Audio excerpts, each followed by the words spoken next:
বিনায়ক, তুমি যদি একটু বুদ্ধি কাজে লাগাও বুঝতেই পারবে সূর্য এই পুরো ব্যাপারটা কেন অস্বীকার করছে। আমার ওপর রাগ করে নয়, উর্বশীর ওপর রাগ করে।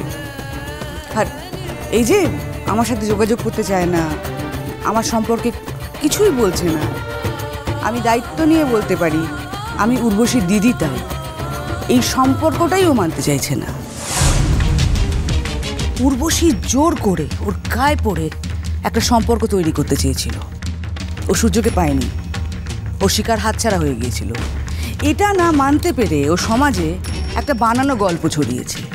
সূর্য এটা মেনে নিতে পারেনি, এই নোংরামোটা সহ্য করতে পারেনি, এই মিথ্যেটা সহ্য করতে পারেনি, তাই জন্য আড়ালে চলে গিয়েছিল। কি বাবা, এ তো সূর্য ওঠার মতো স্পষ্ট।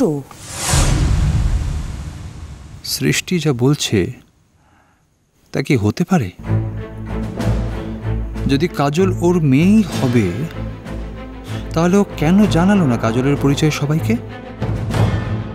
সূর্য কি জানে না যে এই শঙ্খমালা আর তার মেয়ে কাজল একই মানুষ?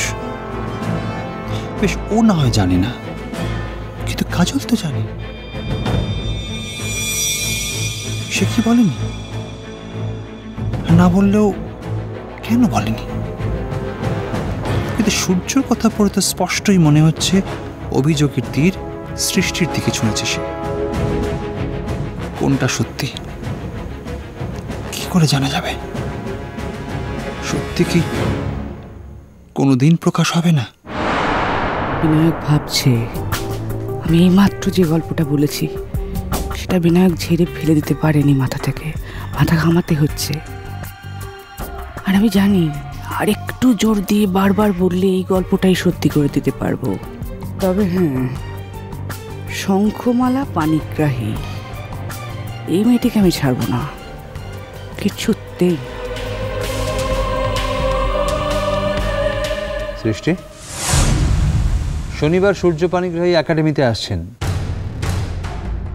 তুমি তো একাডেমির গভর্নিং বডির মেম্বার, ইনভিটেশন কার্ড পাবে, যাবে না? দেখি দেখি সময় সুযোগ পাই কিনা। আমার কিন্তু যাওয়ার ইচ্ছে আছে সৃষ্টি, আর আমি চাইবো তুমিও চলো আমার সঙ্গে। না মানে একটা অন্তরঙ্গ আড্ডারও আয়োজন করা হয়েছে সেদিন। হো হো,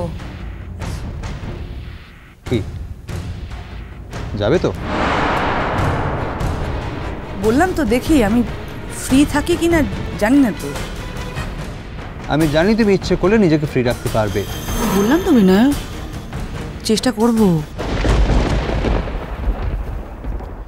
দাদা, আপনার জলখাবার রেডি, টেবিলে রাখো।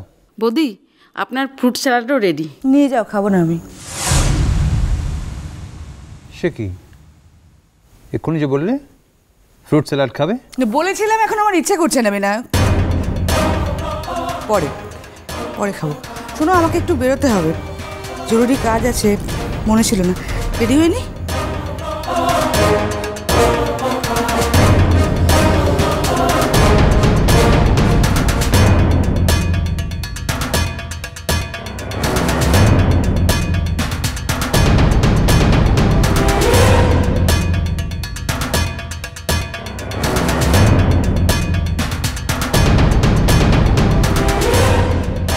আমি দেখতে চাই তোমাকে, দুজনের দেখা হলে তোমাদের কি রিয়াকশন হয় আমি সেটা দেখতে চাই। আর তাহলেই আমার কাছে অনেক প্রশ্নের উত্তর স্পষ্ট হয়ে যাবে।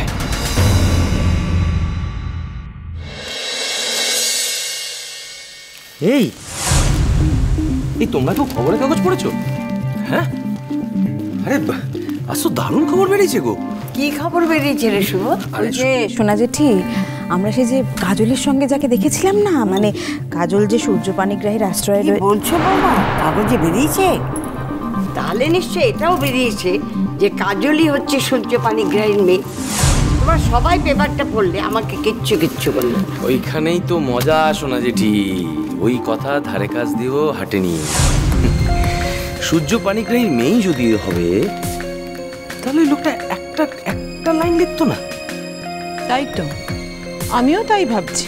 না না, এতে তো একটা জিনিস ভুল প্রমাণ করা যাচ্ছে। এই যে কাজলের নামে মিথ্যে অভিযোগ আনা হয়েছিল, ও অন্য কারো বাড়িতে আশ্রয়ে আছে, তার সঙ্গে একটা অবৈধ সম্পর্কে জড়িয়ে পড়েছে, এটা তো অন্তত ভুল প্রমাণ করা গেছে।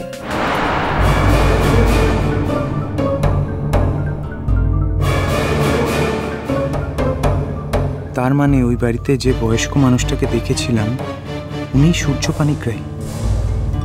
সূর্য পানিগ্রাহী ফিরে এসেছেন, এই নিউজটা তো সব কাগজের হেডলাইন্স। তার মানে কাজলের কথা অনুযায়ী কাজল তার বাবার কাছে আছে। কিন্তু তাই যদি হবে তাহলে কি ভদ্রলোক একবারের জন্য বলতেন না যে কাজল ওনার মেয়ে? তোমরা একটা অত্যন্ত পার্সোনাল ব্যাপার নিয়ে আলোচনা করছো, যদিও আমার এখানে কথা বলা একেবারেই উচিত নয়, তবুও কথাটা না মনে করিয়ে দিয়ে পারছি না। কথা প্রসঙ্গে তিনি সেদিন কাজলকে মেয়ের মতন বলেছিল। আমি জানি না, মানে নিজের মেয়েকে কি কখনো মেয়ের মতন কেউ বলেন? তাই না? তাই সত্যি কথা। আর তাছাড়া আমরা অত দূরে যাচ্ছি কেন? সূর্য পানিগ্রাহী যখন নির্বাসনে ছিলেন তখন তো উনি স্পষ্টই জানিয়েছিলেন যে ওনার ছেলে মেয়ে কেউ নেই। না, উনি সে কথা বলেননি। কথা যদি বলতেই হয় তাহলে সঠিক কথাটা সঠিকভাবে বলো। উনি বলেছিলেন এই পৃথিবীতে আমি একা, আমার কেউ কোথাও নেই। কি আশ্চর্য!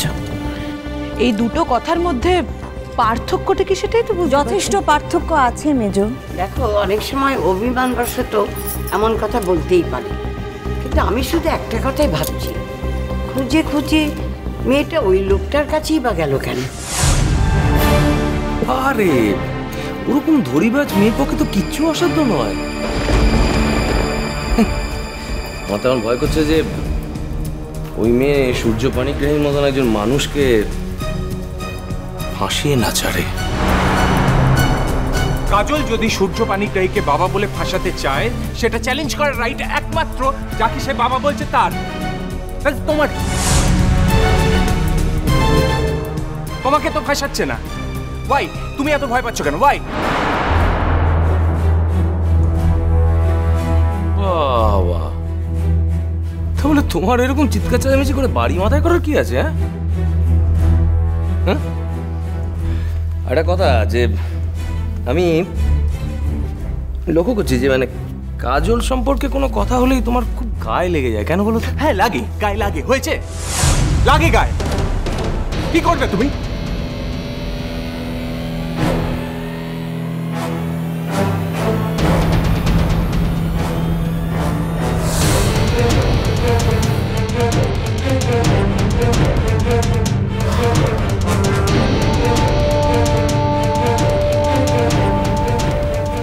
পুরনো জীবন ছেড়ে যখন নতুন জীবনে ঢুকতেই যাচ্ছ তখন পুরনো সব হ্যাংওভার তোমাকে কাটাতেই হবে নীল। কি বলছো এসব তুমি আরশি? পুরনো জীবন? কোনটা পুরনো জীবন? নীলের যেটা পুরনো জীবন সেটা তো তোমার সঙ্গে ছিল, আর সেটাই আছে। তার মাঝখানে যদি কেউ জোর করে ঢুকে পড়ে, সেটাকেও কি জীবনের তালিকায় ফেলতে হবে নাকি? হ্যাঁ, ওটা কোনো জীবনই ছিল না আরশি, ওটা নীলের জীবনের একটা অসম্মানের পাঠ ছিল, সেটা চুকে গেছে। নাচতে জানলেই যদি কারোর গায়ের কলঙ্ক ধুয়ে মুছে সাফ হয়ে যায়, তাহলে তো ও নাচটা ভালো করে কারণ কাজল নাচটা আমার মায়ের সূত্রে পেয়েছে, আমার মায়ের ব্লাড ক্যারি করছে কাজল, তাই ও নাচটা ভালো করে। এখানে ওর কোনো কৃতিত্বই নেই, সিম্পল। একটা কথা আমি না বলেই পারছি না, সেটা হলো আগেকার দিনে তো এই নাচটাকে কেন্দ্র করে কত মানুষ দেহ ব্যবসা করে খেয়েছে, ইনফ্যাক্ট এখনো খায়। ম্যাম সাহেব,